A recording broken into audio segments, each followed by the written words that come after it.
নমস্কার, তোফাস রান্নাবান্নায় আপনাদের সবাইকে স্বাগত জানিয়ে আজ শুরু করব আরও নতুন একটা রেসিপি তৈরি করে দেখাবো। পটলের দোরমা বা দোলমা সম্পূর্ণ নিরামিষভাবে আর ঘরে থাকা সামান্য উপকরণ দিয়েই আজকে আমি রান্নাটা করব। চলুন তাহলে আপনারা সবাই আমার সঙ্গে থাকুন আর দেখতে থাকুন কিভাবে আমি এই পটলের দোরমা রান্না করি।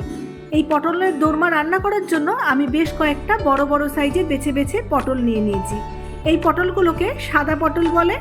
আমি এই সাদা পটলগুলো নিয়েছি কারণ এর ভেতরের বীজটা কম হয় আর সাইজেও কিন্তু বেশ বড় হয়।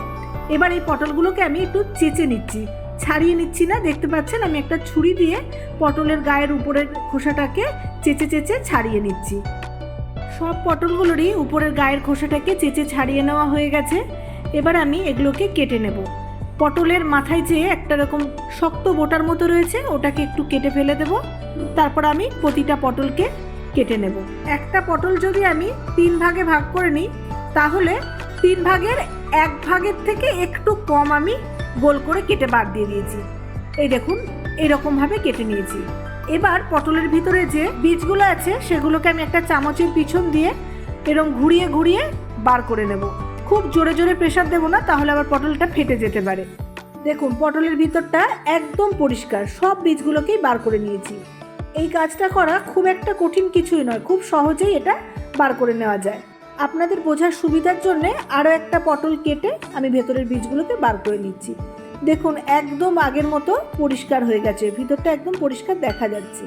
সব পটলের বীজগুলোকেই বের করে নেওয়া হয়ে গেছে। এই বীজগুলোকে কিন্তু ফেলে দেবো না।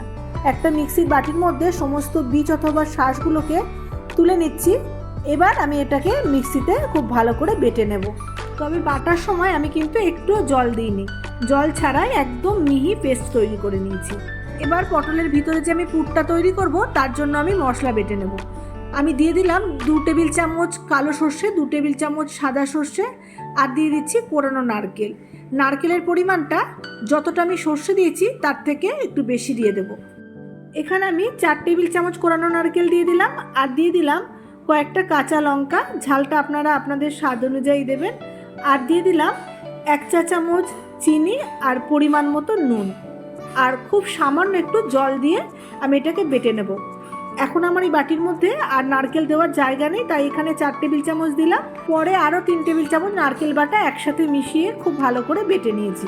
এবার আমি কেটে রাখা পটলগুলোর মধ্যে একটু নুন মাখিয়ে রাখবো। সব পটলের গায়ে যেমন নুনটাকে ভালো করে মাখিয়ে নিচ্ছি, ঠিক তেমনভাবেই পটলের ভিতরটাও একটু আঙুল দিয়ে দিয়ে ভালো করে নুনটাকে মাখিয়ে নিচ্ছি। এবার পুরটাকে তৈরি করার জন্য গ্যাসে একটা কড়াই বসিয়ে 1.5 টেবিল চামচ মতো সর্ষের তেল দিয়ে দিয়েছি। তেলটা ভালো মতো গরম হলে 1/2 চা চামচ কালো জিরে ফোড়ন দিলাম। ফোড়নটা একটু ভাজা হয়ে গেলে সামান্য একটু হলুদ তেলের মধ্যে দিয়ে দিলাম, আর নেড়ে চেড়ে হলুদটা তেলের মধ্যে মিশিয়ে নিলাম। এবার যে আমি পটলের বীজ বা শাঁস বেটে রেখেছিলাম সেটাকে তেলের মধ্যে দিয়ে দিচ্ছি। এবার বুঝতে পারছেন কেন তেলের মধ্যে হলুদটা দিয়েছিলাম। এই তেলের মধ্যে যদি সামান্য হলুদ দেওয়া যায় তাহলে আমি যে এখন এই পটলের বীজটা দিলাম এটা একটু জল জল মতো হয়েছিল, এটা দেওয়ার সাথে সাথে প্রচুর কিন্তু ছিটে আসতো। এরকম সামান্য একটু হলুদ যদি তেলের মধ্যে দিয়ে আদা বাটা বলুন বা কোনো মশলা যদি আগে থেকে জলের মধ্যে গুলে রেখে তারপরে তেলে দেওয়া হয় তো প্রচুর তেল মশলা ছিটে আসে।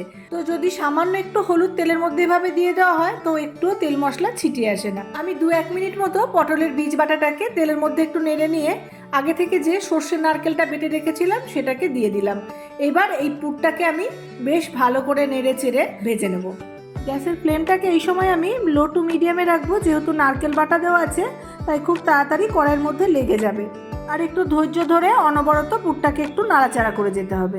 এখন পুরটা বেশ ভাজা ভাজা হয়ে গেছে আর সহজেই কড়াই থেকে উঠে আসছে। এটাকে এবার নামিয়ে নিচ্ছি। এবার খুন্তি দিয়ে পুরটাকে আমি একটু ছড়িয়ে দেবো যাতে পুরটা তাড়াতাড়ি ঠান্ডা হয়ে যায়। আবার একটা কড়াই গ্যাসের মধ্যে বসিয়ে দিয়ে দিচ্ছি বেশ খানিকটা সর্ষের তেল, আর তেলটাকে ভালো করে গরম করে নিয়ে নুন মাখানো পটলগুলোকে তেলের মধ্যে দিয়ে দিলাম।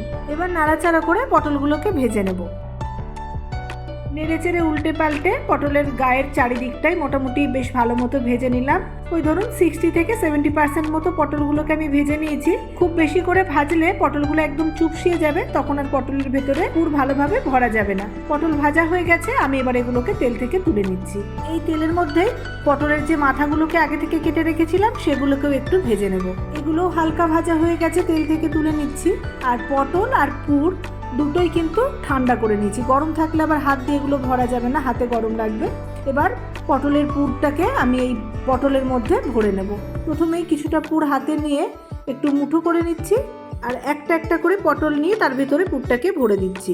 আর প্রতিটা পটলের মধ্যে এরকমভাবে পুরটাকে আমি ভরে নেব। আর একটা জিনিস খেয়াল রাখবেন, পুর ভরার সময় ভিতরে খুব বেশি চেপে চেপে একদম ভর্তি করে পুর ভরে দেবেন না, তাহলে এটাকে যখন আমি আবার গ্রেভিতে দিয়ে ফোটাবো তখন কিন্তু বাইরে পুরটা বেরিয়ে আসতে পারে। তাই সামান্য একটু মুখটা খালি রেখে পুর ভরে নেবেন।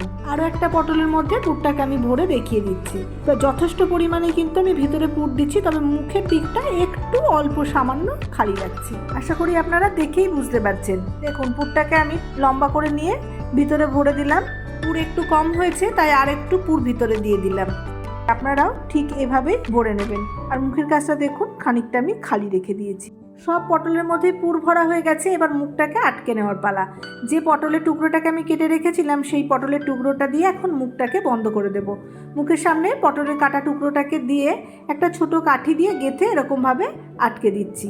আপনারা এটা টুথপিক দিয়েও করতে পারেন, আমি এটা নারকেল গাছের কাঠি দিয়ে আটকে দিলাম। সব পটলগুলোর মধ্যেই পুর ভরে মুখটাও সুন্দরভাবে আটকে নেওয়া হয়ে গেছে। এবার এগুলোকে আমি গ্রেভির মধ্যে দিয়ে ফুটিয়ে নেব। পটল ভাজার তেলের মধ্যে আমি আরেকটু সর্ষের তেল দিয়ে, তেল গরম হয়ে গেলে জিরে তেজপাতা ফোড়ন দিয়ে দিলাম। ফোড়নটাকে কয়েক সেকেন্ড একটু নেড়ে ভেজে নিচ্ছি। আর দিয়ে দিচ্ছি বেটে নেওয়া মশলা। আমি এর মধ্যে আদা, জিরে আর একটা কাঁচা লঙ্কা বেটে নিয়েছি। যেহেতু নিরামিষ রান্না তাই খুব বেশি ঝাল হলে কিন্তু খেতে ভালো লাগবে না। আমি এমনিতেই পুরের মধ্যে আগে থেকেই লঙ্কা বেটে দিয়েছিলাম। মশলাটা আমি 2 মিনিট মতো একটু ভেজে নিয়েছি যাতে আদার কাঁচা গন্ধটা চলে যায়। এবার দিয়ে দিচ্ছি কাশ্মীরি লঙ্কার গুঁড়ো, পরিমাণ মতো নুন আর হলুদ গুঁড়ো। আর লঙ্কার গুঁড়োটা পুড়ে যাতে কালো না হয়ে যায় সেজন্য মশলার বাটি ধুয়ে সামান্য জল দিয়ে দিয়েছি। কাশ্মীরি লঙ্কার গুঁড়োটা সম্পূর্ণ অপশনাল, এটা আমি কালারের জন্য দিয়েছি। আপনারা যদি এটা স্কিপ করতে চান তো স্কিপ করতে পারেন। সামান্য একটু নেড়ে চেড়ে মিশিয়ে নিয়ে এরপর আমি দিয়ে দিচ্ছি এর মধ্যে একটা বেটে রাখা টমেটো। এখন টমেটোটাও মশলার সাথে বেশ ভালো করে নেড়ে চেড়ে কষিয়ে নেব যতক্ষণ না মশলা থেকে ভালোভাবে তেল ছেড়ে আসছে। টমেটোটা কষাতে কষাতেই সামান্য একটু চিনি দিয়ে দিলাম। নিরামিষ রান্না একটু মিষ্টি মিষ্টি হলেই খেতে ভালো লাগে। আর অল্প একটু চিনি দিলে তরকারির কালারটাও ভারী সুন্দর হয়। গ্যাসের ফ্লেমটাকে একদম লো করে দিয়ে 2 মিনিটের জন্য একটু ঢাকা দিয়ে দিলাম। 2 মিনিট পর ঢাকনাটা খুলছি আর দেখুন মশলা থেকে খুব ভালোভাবে তেলটা ছেড়ে দিয়েছে।